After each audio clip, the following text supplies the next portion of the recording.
manufacturing and services with a focus on MSMEs numbering 5.7 crores. Currently, over 1 crore registered MSMEs, employing 7.5 crore people and generating 36% of our manufacturing, have come together to position India as a global manufacturing hub. With their quality products, these MSMEs are responsible for 45% of our exports. To help them achieve higher efficiencies of scale, technological upgradation, and better access to capital, the investment and turnover limits for classification of all MSMEs will be enhanced to 2.5 and 2 times respectively. This will give them the confidence to grow and generate employment for our youth. The details are given in Annexure D. To improve access to credit, the credit guarantee cover will be enhanced. First, for micro and small enterprises from 5 crore to 10 crore rupees, leading to additional credit of 1.5 lakh crores in the next 5 years. Second, for startups from 10 crore rupees to 20 crore rupees, with the guarantee fee being moderated to 1% for loans in 27 focus sectors which are important for Atmanirbhar Bharat. And for well-run exporter MSMEs, for term loans up to 20 crore rupees. Also for the micro enterprises, we will introduce customized credit cards with a 5 lakh rupee limit for micro enterprises registered on Uddhav portal. In the first year, 10 lakh such cards will be issued. Fund of funds for startups. The alternate investment fund, AIFs, for startups have received commitments of more than 91,000 crores rupees. These are supported by the fund of funds set up with the Government of India's contribution of 10,000 crore rupees. Now, a new fund of funds with expanded scope and a fresh contribution of another 10,000 crore rupees will be set up. A new scheme will be launched for 5 lakh women, scheduled castes and scheduled tribes, first-time entrepreneurs. This will provide term loans up to 2 crore rupees during the next 5 years. The scheme will incorporate lessons from the successful Stand Up India scheme. Online capacity building for entrepreneurship and managerial skills will also be organized. Measures for labor-intensive sectors. To promote employment and entrepreneurship opportunities in labor-intensive sectors, our government will undertake specific policy and facilitation measures. To enhance the productivity, quality, and competitiveness of India's footwear and leather sector, a focus product scheme will be implemented.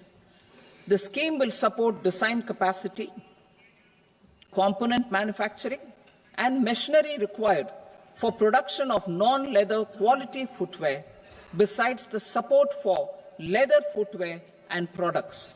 The scheme is expected to facilitate employment for 22 lakh persons, generate over 4 lakh crore rupees, and exports of over 1.1 lakh crore rupees. Measures for the toys sector.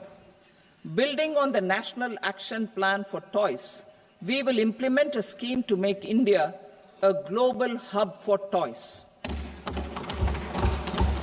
The scheme will focus on development of clusters, skills, and a manufacturing ecosystem that will create high-quality, unique, innovative, and sustainable toys that will represent the Made in India brand. Support for food processing. In line with our commitment towards Purvodaya, We will establish a National Institute of Food Technology, Entrepreneurship and Management in Bihar. The institute will provide a strong fillip to food processing activities in the entire eastern region. This will result in 1. Enhanced income for the farmers through value addition to their produce, and 2. Skilling entrepreneurship and employment opportunities for the youth. Manufacturing mission, furthering Make in India. Our government will set up a national manufacturing mission covering small, medium and large industries for furthering Make in India by providing policy support, execution roadmaps, governance and monitoring framework for central ministries and states. Details are in Annexure E.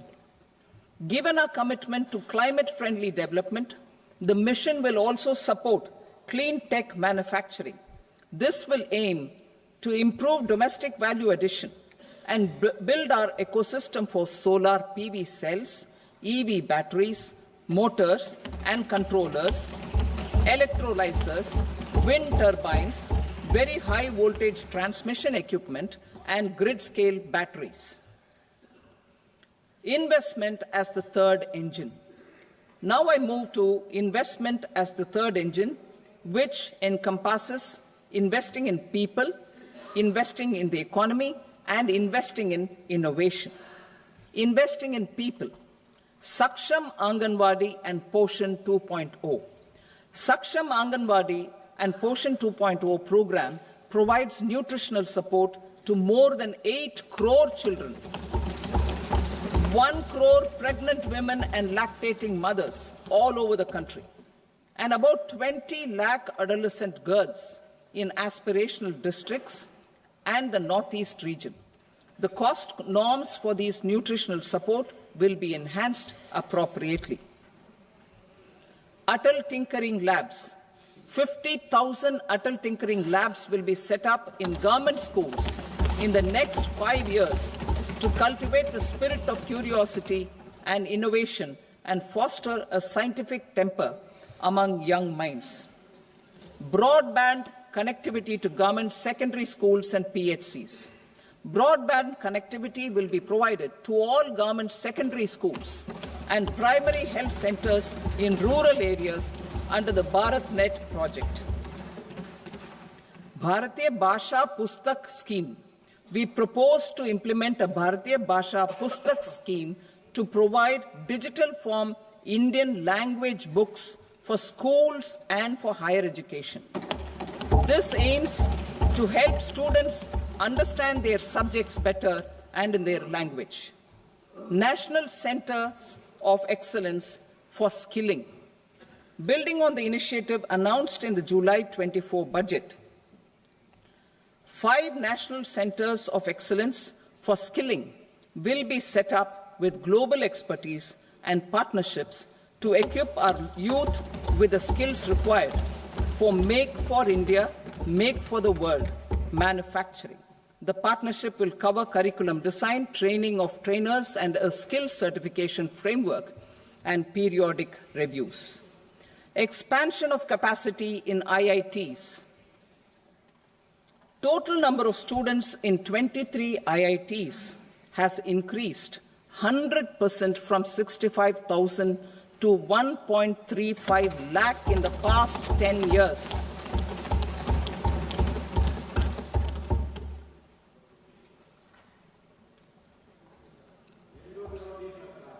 Additional infrastructure will be created in the 5 IITs started after 2014 to facilitate education for 6,500 more students.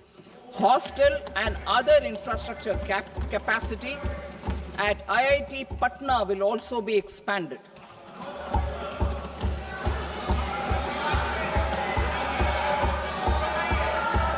Center of Excellence.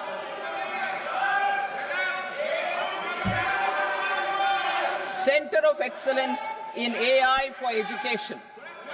I had announced 3 centers of excellence in artificial intelligence for agriculture, health and sustainable cities in 2023.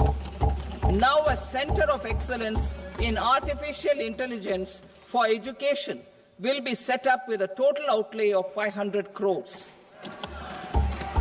Expansion of medical education. Our government has added almost 1.1 lakh undergraduate and postgraduate medical education seats in 10 years, an increase of 130%. In the next year, 10,000 additional seats will be added in medical colleges and hospitals towards the goal of adding 75,000 seats in the next 5 years. Daycare cancer centers in all district hospitals. Our government will facilitate setting up of daycare cancer centers in all district hospitals in the next 3 years. 200 centers will be established in 25-26 itself. Strengthening urban livelihoods. Our government has been giving priority to assisting urban poor and vulnerable groups. A scheme for socio-economic upliftment of urban workers will be implemented to help them improve their incomes, have sustainable livelihoods and a better quality of life. PM Swanidhi scheme has benefited more than 68 lakh street vendors, giving them respite from high-interest informal sector loans. Building on this success, the scheme will be revamped with enhanced loans from banks, UPI-linked credit cards with 30,000 rupees limit, and capacity building support. Social Security Scheme for welfare of online platform workers. Gig workers of online platforms provide great dynamism to the new age services economy.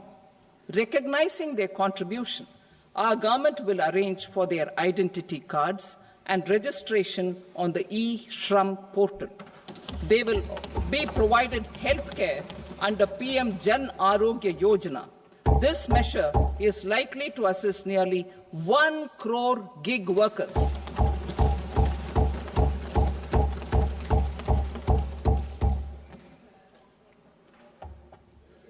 Investing in the economy. Public-private partnership in infrastructure. Each infrastructure-related ministry will come up with a 3-year pipeline of projects that can be implemented in PPP mode.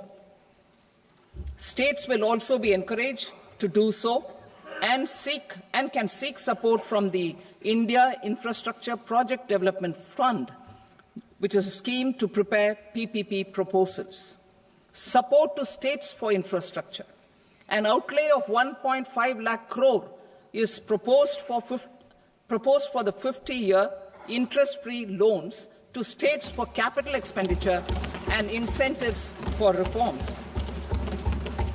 Building on the success of the first asset monetization plan announced in 2021, the second plan for 2025 to 30 will be launched to plow back capital of 10 lakh crore in new projects. Regulatory and fiscal measures will be fine-tuned to support the plan. Jal Jeevan Mission. Since 2019, 15 crore households representing 80% of India's rural population have been provided access to portable tap water connections.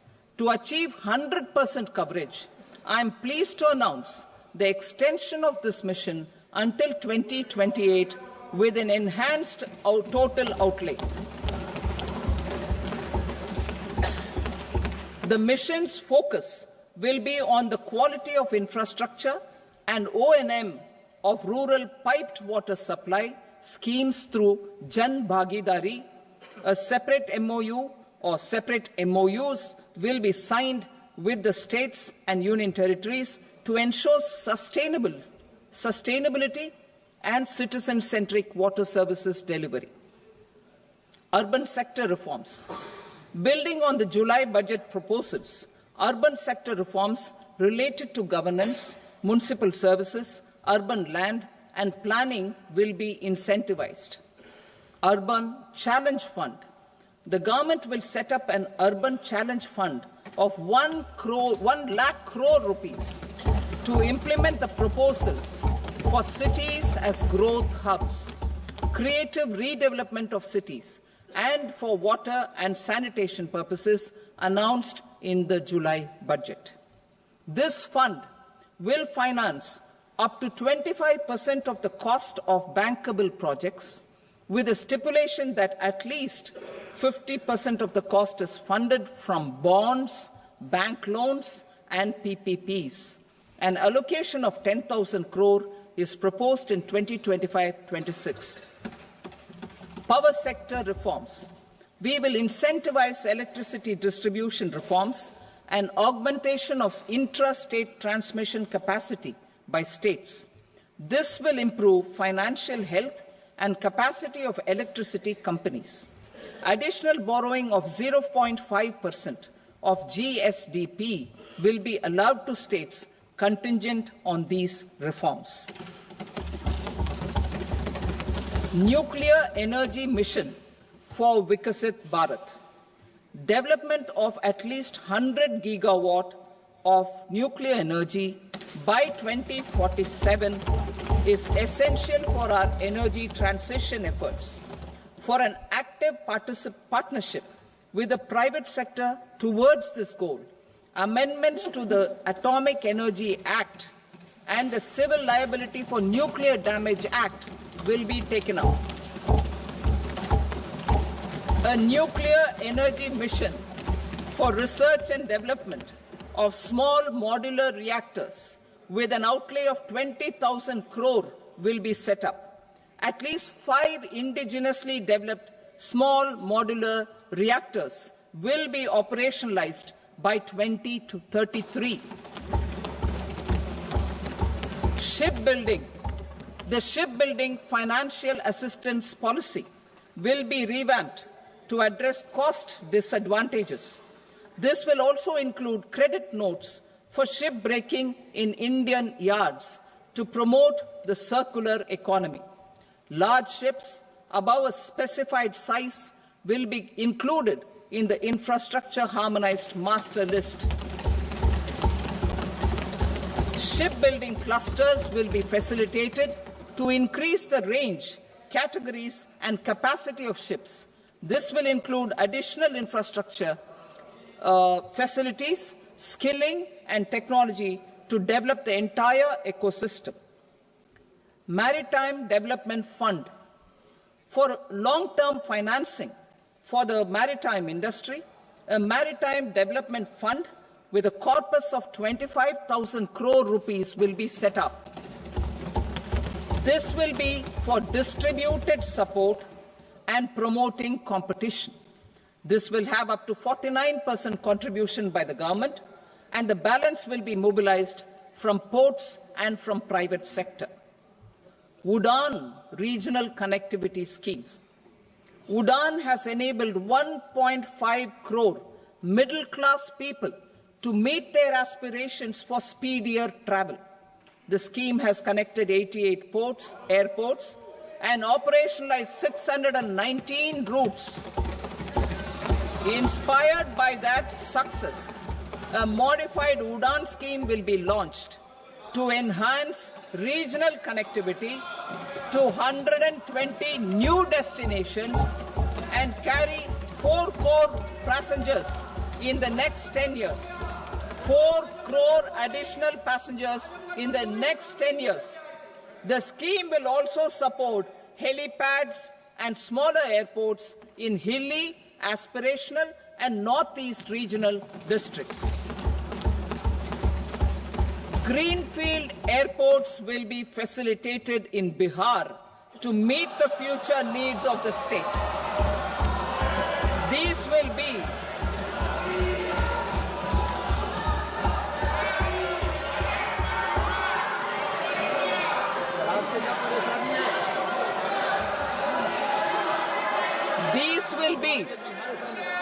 These will be in addition to the expansion of the capacity of Patna Airport and a brownfield airport in Beta. Western Kosi Canal project in Mithilanchal. Financial support will be provided for the Western Kosi Canal ERM project, benefiting a large number of farmers cultivating over 50,000 hectares of land in the Mithilanchal region of Bihar. Mining sector reforms. Mining sector reforms, including those for minor minerals, will be encouraged through sharing of best practices and institutions of a state mining index. A policy for recovery of critical minerals from tailings will be brought out. Under the special window for affordable and mid-income housing, SWAMI, 50,000 dwelling units in stressed housing projects have been completed and keys handed over to home buyers. Another 40,000 units will be completed in 2025, further helping middle-class families who were paying EMIs on loans taken for apartments while also paying rent for their current dwellings. Building on this success, SWAMI Fund 2 will be established as a blended finance facility with contribution from the government, banks and private investors. This fund of 15,000 crore rupees will aim for expeditious completion of another 1 lakh units. PM Gati Shakti data for private sector. For furthering PPPs and assisting the private sector in project planning, access to relevant data and maps from the PM Gati Shakti portal will be provided. Tourism for employment-led growth. Top 50 tourist destination sites in the country will be developed in partnership with states through a challenge mode. Land for building key infrastructure will have to be provided by the states. Hotels in these destinations will be included in the infrastructure harmonized list. The following measures will be taken for facilitating employment-led growth: organizing intensive skill development programs for our youth, including in institutes of hospitality management, providing mudra loans for homestays, improving ease of travel and connectivity to tourist destinations, providing performance-linked incentives to states for effective destination management, including tourist amenities, cleanliness, and marketing efforts, and introducing streamlined e-visa facilities along with visa fee waivers for certain tourist groups. Continuing with the emphasis on places of spiritual and religious significance, in the July budget, there will be a special focus on destinations related to the life and times of Lord Buddha. Medical tourism and heal in India. Medical tourism and heal in India will be promoted in partnership with the private sector, along with capacity building and easier visa norms. Investing in innovation. To implement private sector-driven research, development, and innovation initiatives announced in the July budget, I am now allocating 20,000 crore rupees for this purpose.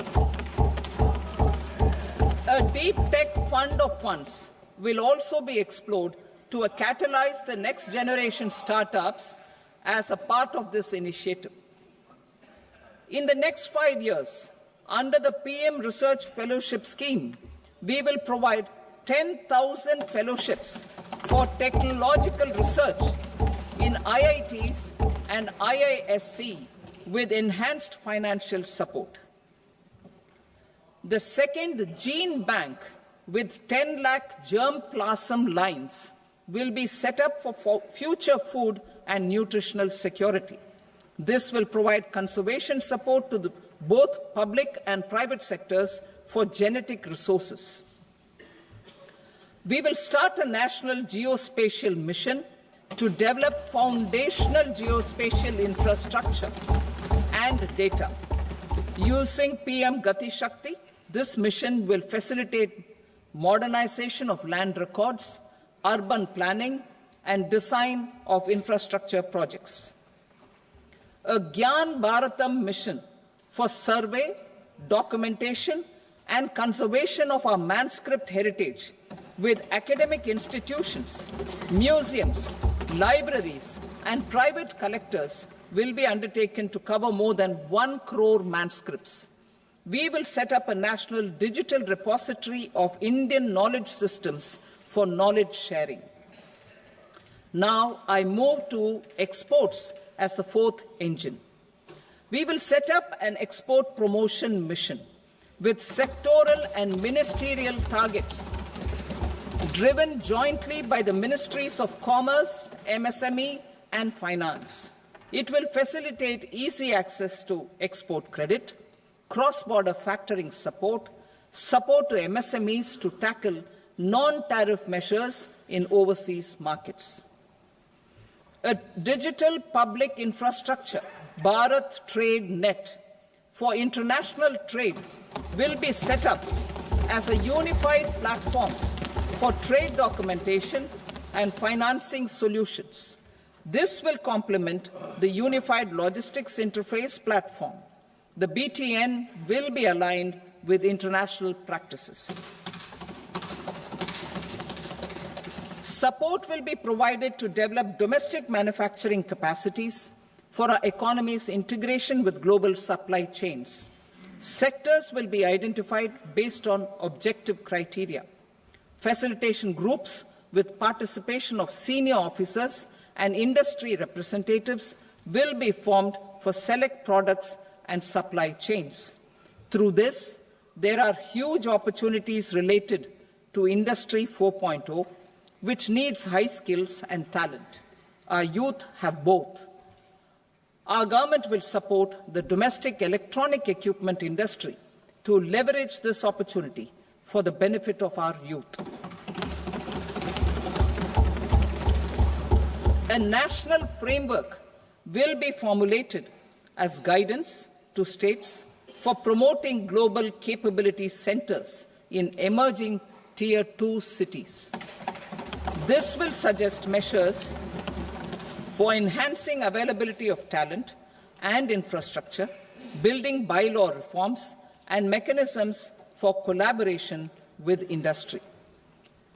Our government will facilitate upgradation of infrastructure and warehousing for air cargo, including high-value perishable horticultural produce. Cargo screening and customs protocol will be streamlined and made user-friendly. Reforms as the fuel.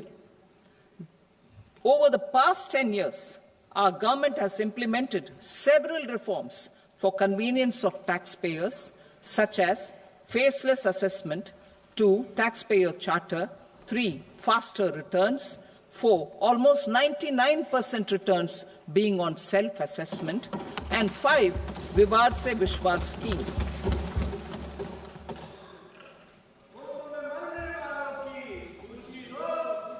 Continuing these efforts, I reaffirm the commitment of the Tax Department to trust first, scrutinize later.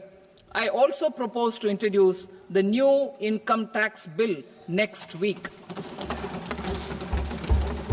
I will detail the indirect tax reforms and changes in direct taxes in Part B. Financial sector reforms. The FDI limit for the insurance sector will be raised from 74 to 100%. This enhanced limit will be available for those companies which invest the entire premium in India. The current guardrails and conditionalities associated with foreign investment will be reviewed and simplified. The services of India Post Payment Bank will be deepened and expanded in rural areas. NABFID will set up a partial credit enhancement facility for corporate bonds for infrastructure. Public sector banks will develop Grameen Credit Score Framework to serve the credit needs of SHG members and people in rural areas. A forum for regulatory coordination and development of pension products will be set up. To implement the earlier announcement on simplifying the KYC processes, the revamped Central KYC Registry will be rolled out in 2025. We will also implement a streamlined system for periodic updating. Requirements and procedures for speedy approval of company mergers will be rationalized. The scope for fast-track mergers will also be widened and the process made simpler. As proposed in the interim budget, we signed bilateral investment treaties with 2 countries in 2024 to encourage sustained foreign investment, and in the spirit of First Develop India, the current model BIT will be revamped and made more investor-friendly. In the last 10 years, in several aspects, including financial and non-financial, our government has demonstrated a steadfast commitment to ease of doing business. We are determined to ensure that our regulations must keep up with technological innovations and global policy developments. A light-touch regulatory framework based on principles and trust will unleash productivity and employment. Through this framework, we will update regulations that were made under old laws. To develop this modern, flexible, people-friendly and trust-based regulatory framework appropriate for the 21st century, I propose 4 specific measures. A high-level committee for regulatory reforms will be set up for a review of all non-financial sector regulations, certifications, licenses, and permissions. The committee will be expected to make recommendations within a year. The objective is to strengthen trust-based economic governance and take transformational measures to enhance ease of doing business, especially in matters of inspection and compliances. States will be encouraged to join in this endeavour. An investment friendliness index of states will be launched in 2025 to further the spirit of competitive, cooperative federalism. Under the Financial Stability and Development Council, a mechanism will be set up to evaluate impact of the current financial regulations and subsidiary instructions. It will also formulate a framework to enhance their responsiveness and development of the financial sector.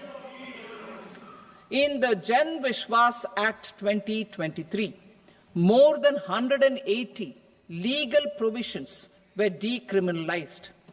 Our government will now bring up the Jan Vishwas Bill 2.0 to decriminalize more than 100 provisions in various laws.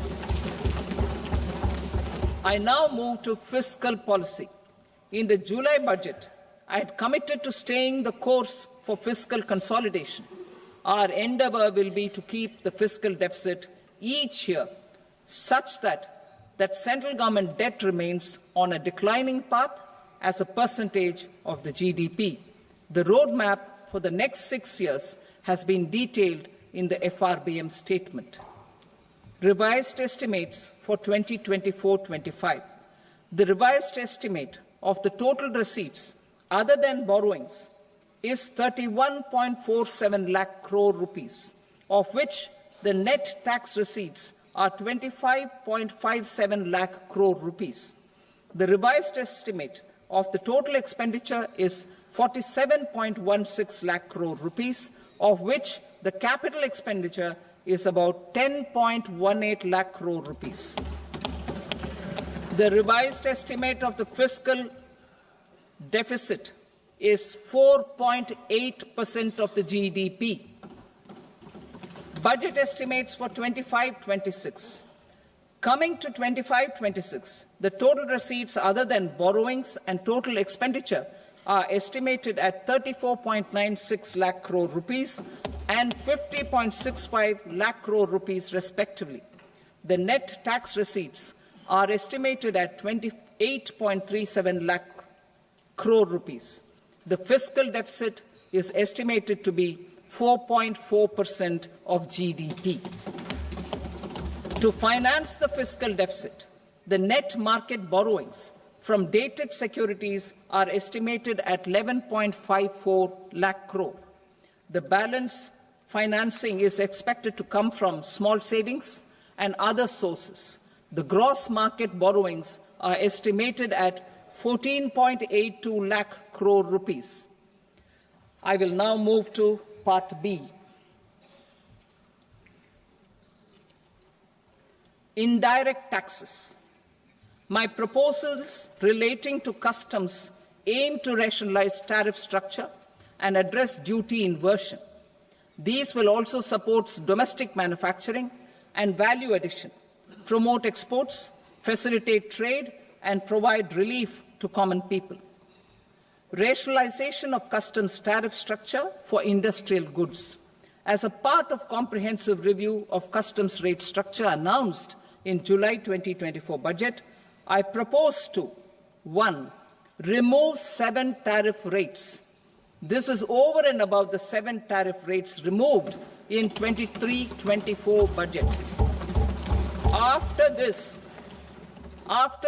there will be only 8 remaining tariff rates, including 0 rate. 2. Apply appropriate cess to broadly maintain effective duty incidence, except on a few items where such incidence will reduce marginally. 3. Levy not more than 1 cess or surcharge. Therefore, I propose to exempt social welfare surcharge on 82 tariff lines that are subject to a cess.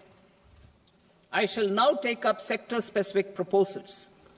To provide relief to patients, particularly those suffering from cancer, rare diseases, and other severe chronic diseases, I propose to add 36 life-saving drugs and medicines to the list of medicines fully exempted from basic custom duty.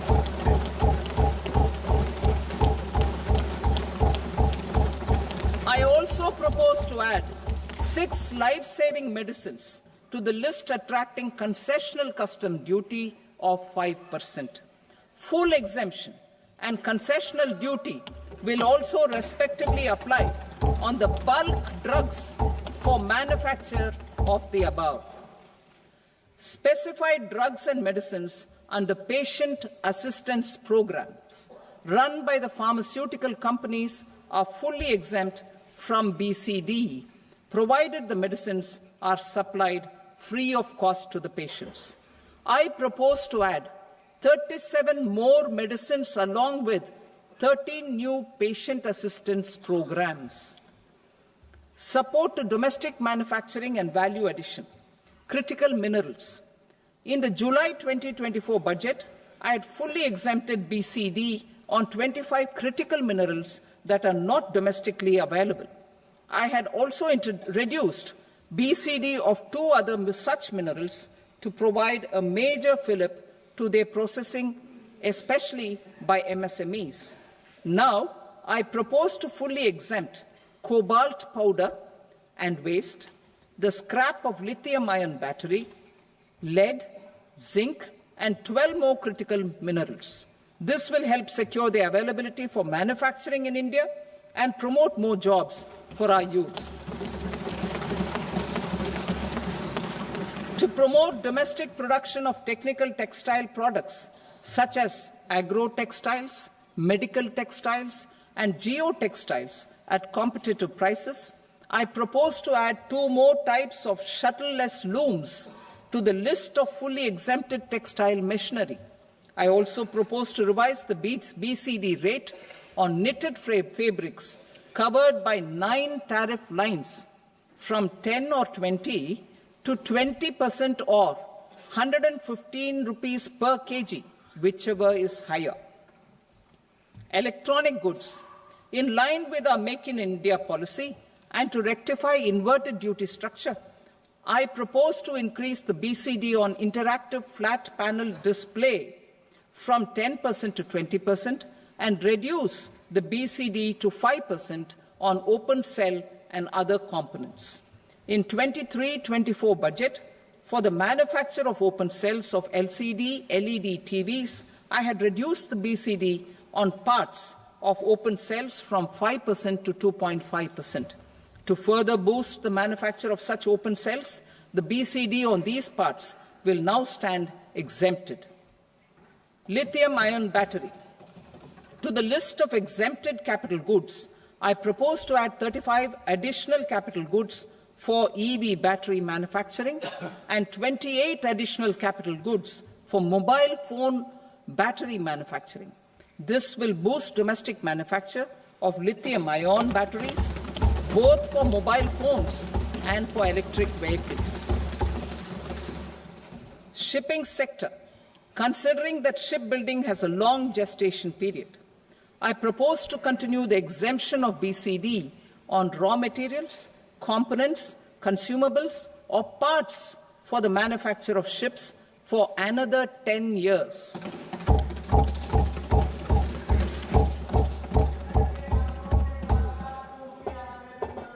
I also propose the same dispensation for shipbreaking to make it more competitive. Telecommunication. To prevent classification disputes, I propose to reduce the BCD from 20% to 10% on carrier-grade Ethernet switches to make it at par with non-carrier-grade Ethernet switches. Export promotion. To facilitate exports of handicrafts, I propose to extend the time period for export from 6 months to 1 year, further extendable by another 3 months if required.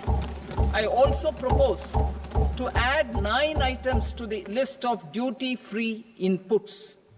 Leather sector. I propose to fully exempt BCD on wet blue leather to facilitate imports for domestic value addition and employment. I also propose to exempt crust leather from 20% export duty to facilitate exports by small tanners. Marine products.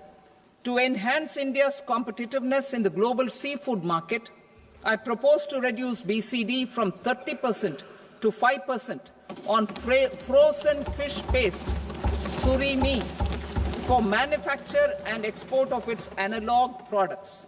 I also propose to reduce BCD from 15% to 5% on fish hydrolysates for manufacture of fish and shrimp feed.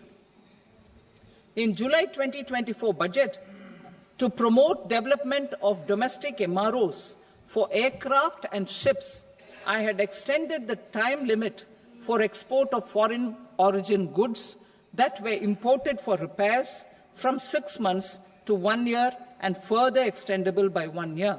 I now propose to extend the same dispensation for railway goods. Time limit for provisional assessment. Presently, the Customs Act 1962 does not provide any time limit to finalize provisional assessments, leading to uncertainty and cost to trade. As a measure of promoting ease of doing business, I propose to fix a time limit of 2 years, extendable by a year, for finalizing the provisional assessment. I propose to introduce a new provision that will enable importers or exporters, after clearance of goods, to voluntarily declare material facts and pay duty with interest but without penalty. This will incentivize voluntary compliance. However, this will not apply in cases where department has already initiated audit or investigation proceedings. For industry to better plan their imports, I propose to extend the time limit for the end use of imported inputs in the relevant rules from 6 months to 1 year. This will provide operational flexibility in view of cost and uncertainty of supply. Further, such importers will now have to file only quarterly statements instead of a monthly statement.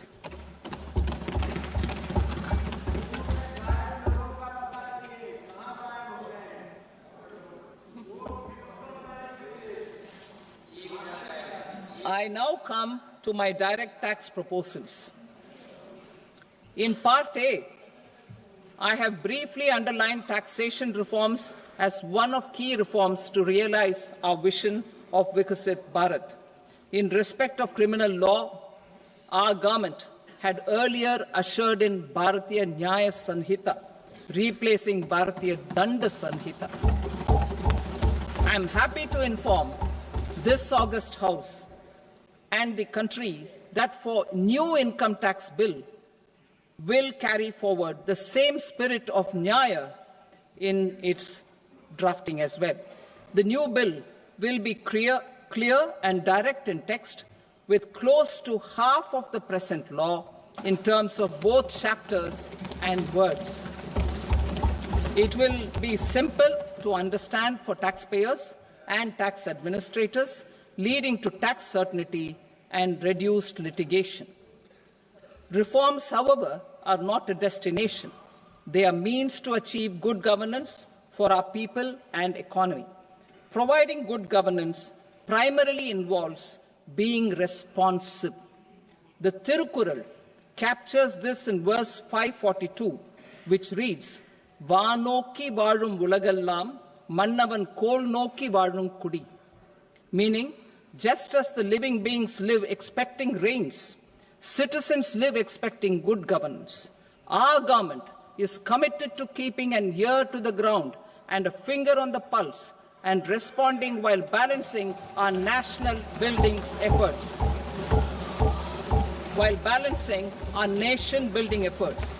The following measures will detail just how our government will, under the guidance of PM Modi, has taken steps to understand and address.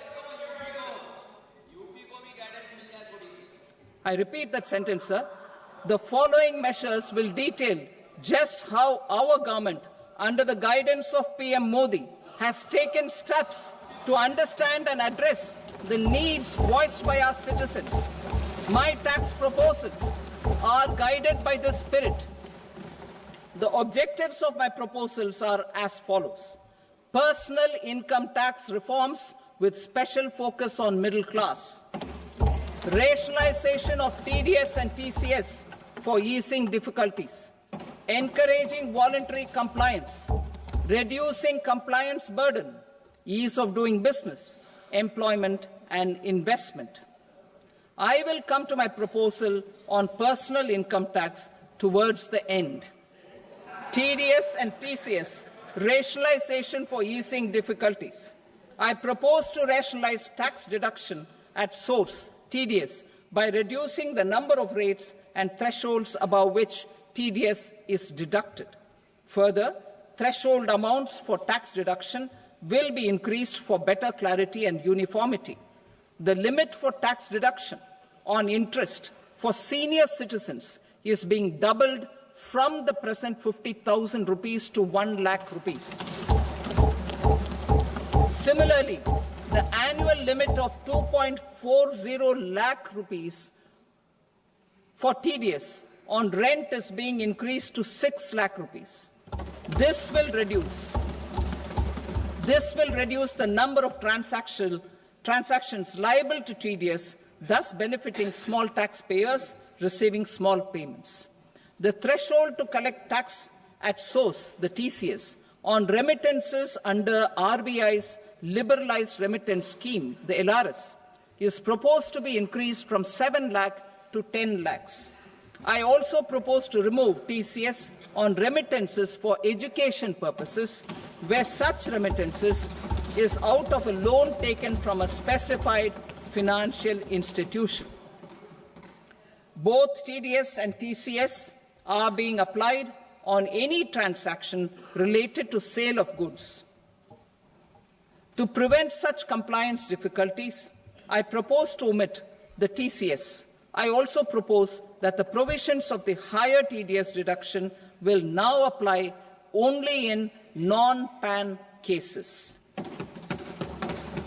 In July 2024, the delay for payment of TDS up to the due date of filing statement was decriminalized. I propose to provide the same relaxation to TCS provisions as well. The government under the leadership of Prime Minister Modi believes in Sabka Saath, Sabka Vikas, Sabka Vishwas and Sabka Prayas. In line with this, we brought in updated return facility in 2022 for voluntary compliance by taxpayers who had omitted to report their correct income. Our trust in taxpayers was proved right. Nearly 90 lakh taxpayers voluntarily updated their incomes by paying additional tax. Taking this trust further, I now propose to extend the time limit to file updated returns for any assessment year from the current limit of 2 years to 4 years. I propose to reduce the compliance burden for small charitable trusts and institutions by increasing their period of registration from 5 years to 10 years. It is also proposed that disproportionate consequences do not arise for minor defaults such as incomplete applications filed by charitable entities. Presently, taxpayers can claim the annual value of self-occupied properties as nil only on the fulfillment of certain conditions. Considering the difficulties faced by taxpayers, it is proposed to allow the benefit of 2 such self-occupied properties without any condition. To streamline the process of transfer pricing and to provide an alternative to yearly examination, I propose to introduce a scheme for determining arm's length price of international transaction for a block period of 3 years. This will be in line with global best practices. With a view to reduce litigation and provide certainty in international taxation, the scope of safe harbor rules is being expanded. A number of senior and very senior citizens have very old national savings scheme accounts. As interest is no longer payable on such accounts, I propose to exempt withdrawals made from NSS by individuals on or after 29th August 2024. I am also proposing to allow similar treatment to NPS Vatsalya accounts as is available to normal NPS accounts subject to overall limits. In my speech in July 2024, I had promised that all processes, including giving effect to appellate orders, shall be digitalized and made paperless over the next 2 years. So I'm happy to announce that digitalization is being made operational now. In July 2024, we brought in the Vivad Se Vishwas scheme to resolve income tax disputes pending in appeal. The scheme has received a great response, with nearly 33,000 taxpayers having availed of the scheme to settle their disputes. I have a few proposals to promote investment and employment. It is proposed to provide a presumptive taxation regime for non-residents who provide services to a resident company that is establishing or operating an electronics manufacturing facility. I further propose to introduce a safe harbor for tax certainty for non-residents who store components for supply to specified electronics manufacturing units. Presently, the tonnage tax scheme is available only to sea-going ships. The benefits of existing tonnage tax scheme are proposed to be extended to inland vessels registered under the Indian Vessels Act 2021 to promote inland water transport in the country. extension for incorporation of startups. We continue to support the Indian startup ecosystem. I propose to extend the period of incorporation by 5 years to allow the benefit available to startups which are incorporated before 1/4/2030. In order to attract and promote additional activities in the IFSC, I am inter alia proposing specific benefits to ship leasing units, insurance offices, and treasury centers of global companies which are set up in IFSC. Further, to claim benefits, the cut-off date for commencement in IFSC has also been extended by 5 years to 31/3/2030. Category 1 and Category 2 AIFs are undertaking investments in infrastructure and other such sectors. I propose to provide certainty of taxation to these entities on the gains from securities, to promote funding from sovereign wealth funds and pension funds to the infrastructure sector. I propose to extend the date of making an investment by 5 more years up to 31st March 2030.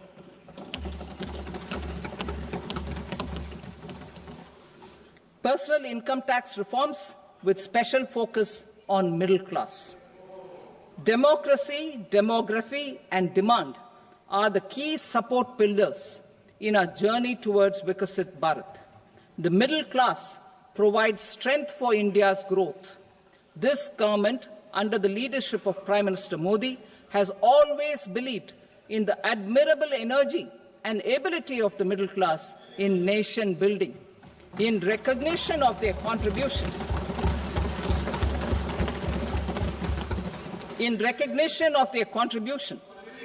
we have periodically reduced their tax burden.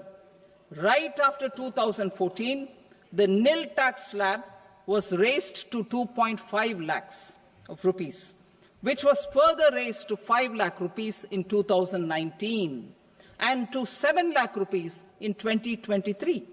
This is reflective of our government's trust on the middle-class taxpayers.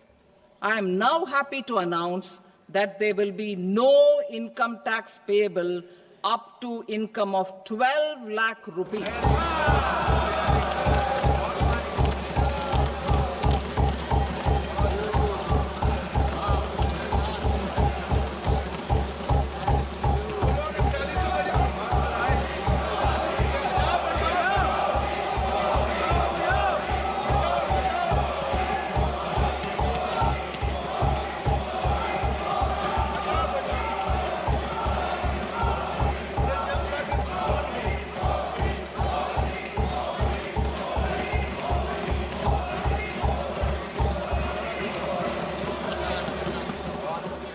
So, average income of 1 lakh per month, other than the special rate income such as capital gains, under the new regime. This limit will be 12.75 lakh for salaried taxpayers due to the standard deduction of 75,000. Slabs and rates are being changed across the board to benefit all taxpayers. The new structure will substantially reduce the taxes of the middle class and leave more money in their hands, boosting household consumption, savings, and investment. In the new tax regime, I propose to revise tax rate structures as follows: 0 to 4 lakh rupees nil, 4.8 lakh rupees to 4 to 8 lakh rupees 5%, 8 to 12 lakh rupees 10%, 12 to 16 lakh rupees 15%, 16 to 20 lakh rupees 20%, 20 to 24 lakh rupees 25%, and above 24 lakh rupees 30%. To taxpayers up to 12 lakh of normal income, other than special rate income such as capital gains. I read that again. To taxpayers up to 12 lakh of income, other than special rate income such as capital gains, tax rebate is being provided in addition to the benefit due to slab rate reduction in such a manner that there is no tax payable by them. The total tax benefit of slab rate changes and rebate at different income levels can be illustrated with a few examples. A taxpayer in the new regime with an income of 12 lakh rupees will get a benefit of 80,000 rupees in tax, which is 100% of tax payable as per the existing rates. A person having income of 18 lakh rupees will get a benefit of 70,000 rupees in tax, that is 30% of tax payable as per existing rates. A person with an income of 25 lakh gets a benefit of 1,10,000 rupees, that is 25% of his tax payable as per existing rates. Details of my tax proposals are given in the annexure. As a result of these proposals, Honourable Speaker, sir, revenue of about 1 lakh crore in direct taxes and 2,600 crores in indirect taxes will be foregone. Mr. Speaker, sir, with this, I commend the budget to this august House.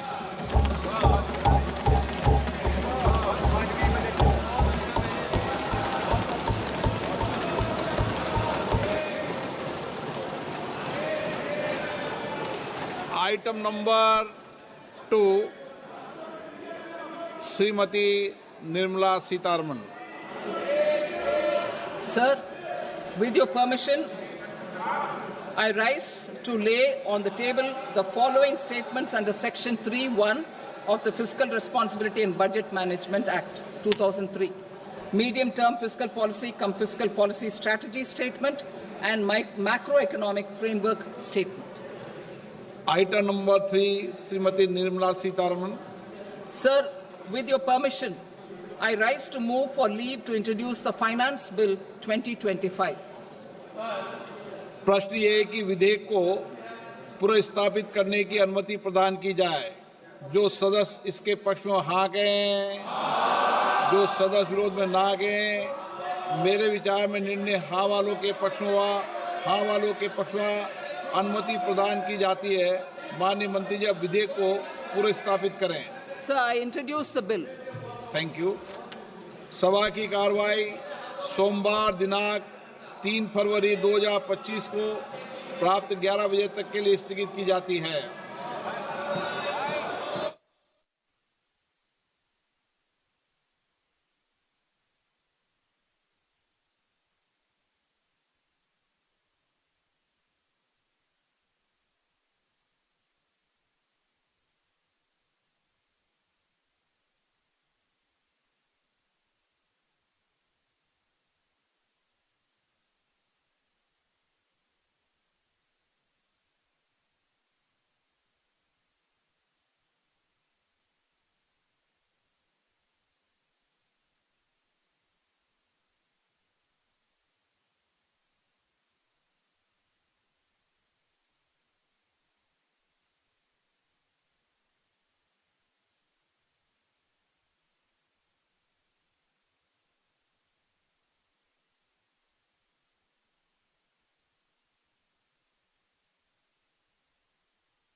What is indirect tax?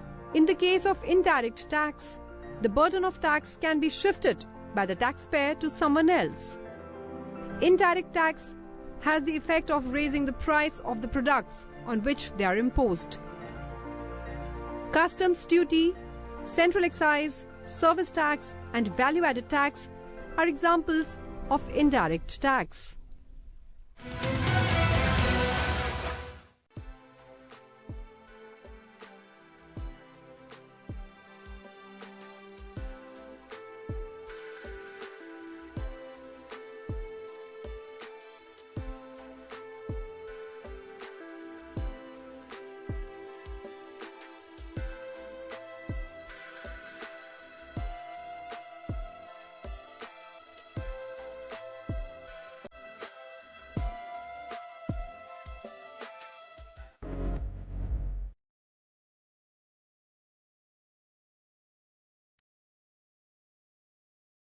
Mahatma Gandhi एक प्रखर लेखक और संपादक भी थे। उनके विचार जन जन तक पहुंचाने में पत्र, पत्रिकाएं, डायरी एवं पुस्तकें एक सशक्त माध्यम बनी। संसदीय पुस्तकालय में उनके लेखन को समर्पित एक संपूर्ण अनुभाग की स्थापना 9 अगस्त 1978 को की गई, जिसे नाम दिया गया गांधीयाना। इस अनुभाग में अंग्रेजी, हिंदी एवं अन्य क्षेत्रीय भाषाओं की 5000 से ज्यादा पुस्तकें उपलब्ध हैं। यहाँ महात्मा गांधी के संपूर्ण लेखन कार्यों का संग्रह अंग्रेजी, हिंदी और गुजराती में उपलब्ध है। गांधी जी के अंत समय तक उनके साथ रहने वाली मनुबेन की पुस्तक बापू माय मदर, लुई फिशर की पुस्तक the life of Mahatma Gandhi इस संग्रह का हिस्सा है। यह अनुभाग महात्मा गांधी के कार्यों, उनकी जिंदगी, उनके लेखन के बारे में गहराई से अध्ययन करने वाले सांसदों, शोधार्थियों के लिए एक महत्वपूर्ण हिस्सा है।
What is Consolidated Fund? The Consolidated Fund is made up of all revenues and loans raised by the government. It also includes receipts from recoveries of loans granted by it. All government expenses are paid out of the Consolidated Fund. No amount can be withdrawn from this fund without Parliament's approval.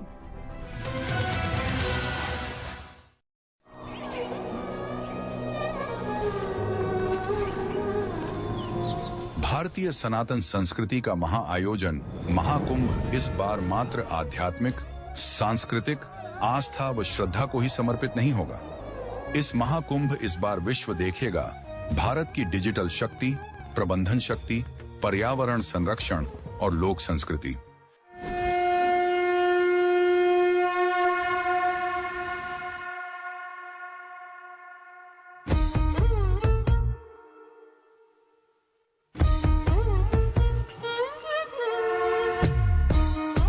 Digital शक्ति से lace Mahakumbh में यात्रियों के लिए है digital सहायक, जो 10 विभिन्न भाषाओं में Mahakumbh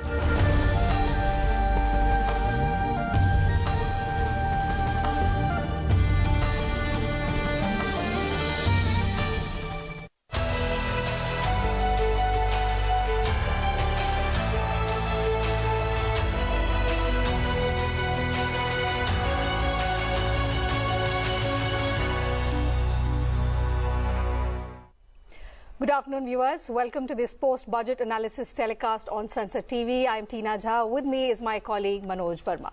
So, Finance Minister Nirmala Sitharaman has presented the Union Budget for the year 2025-26 in Parliament, which was her 8th consecutive budget presentation, and in which she outlined the core priorities of Budget 2025, emphasizing 5 key objectives, which are driving economic growth, ensuring inclusive development, boosting private sector investment, strengthening household consumption, enhancing the spending power of India's expanding middle class. The finance minister said this budget aims at transformative reforms in 6 areas, which include taxation, financial sector, the power sector, urban development, mining and regulatory reforms. Also aiming to stimulate economic expansion, enhance infrastructure, improve governance and promote sustainable development across multiple sectors. She reiterated that these remain central to the government's agenda. We'll be talking about some of these broad objectives that the government has outlined in greater detail with distinguished experts who are joining us on the program. I'm delighted to welcome in the studio Dr. Priyadarshi Dash, Associate Professor at Research and Information System for Developing Countries, New Delhi. And also joining us virtually is Professor M.K. Agarwal, Professor of Economics, Lucknow University. Manoj? जी बिल्कुल जाहिर तौर पे जिस तरह के ऐलान किए गए हैं इस वित्त बजट में उसको लेकर अपेक्षा भी थी और वित्त मंत्री जी ने जो इनकम टैक्स को लेकर 12 लाख का जो ऐलान किया वो एक तरह से बड़ा तोहफा है। जाहिर सी बात है, समावेशी विकास की बात है, विकास को कैसे गति दी जाए इस पे जोर दिया गया है बजट में, खासतौर से शिक्षा और स्वास्थ्य के जरिए एक आत्मनिर्भर भारत और साथ ही विकसित भारत का लक्ष्य ये फोकस है पूरे बजट का। लेकिन इसके अलग अलग पहलू हैं जिन पर हम चर्चा करेंगे, उन सभी पहलुओं से आपको अवगत कराने की कोशिश करेंगे जिनका उल्लेख वित्त मंत्री जी ने अपने बजट में किया है। टीना, Absolutely. So we'll get into the sector specific allocations, the kind of focus that the government has provided to the middle class, to different sectors as well. But before that, let me get in the first reaction from the guest we have with us in the studio. Professor, your first thoughts on this budget. How do you see it building up on the budget which was presented soon after the election 6 months ago? I think you are